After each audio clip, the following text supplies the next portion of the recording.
నా బీసీలు నా కాపులు అనే అన్ని రంగాలను ఓటేయించుకొని కులాలను చూపించి ఓటేయించుకొని గత ప్రభుత్వం మోసం చేసిందన్న విషయం మీకు అందరికీ తెలుసు అధ్యక్ష.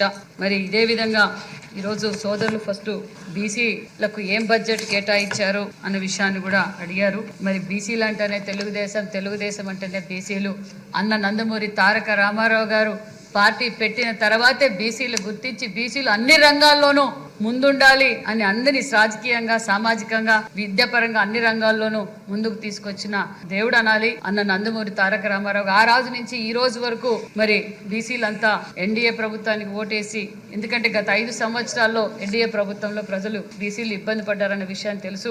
మరి బటన్ నొక్కేదారు తప్ప స్వయం ఉపాధి పథకాలు ఏదీ చేయలేదన్న విషయాన్ని మరొకసారి మీకు గ్రహిస్తూ, మరి మన బడ్జెట్టే మనకు ఒక నిదర్శనం అని కూడా చెప్పాలి అధ్యక్ష. ఎందుకంటే మరి 25-26 3,22,359 కోట్లలో 47,556 కోట్లు బీసీలు కేటాయించిన ప్రభుత్వం ఎన్డీఏ ప్రభుత్వం. మరి బీసీ సోదరులందరి తరఫున ప్రత్యేకమైన ధన్యవాదాలు కూడా తెలియజేస్తున్నాం అధ్యక్ష.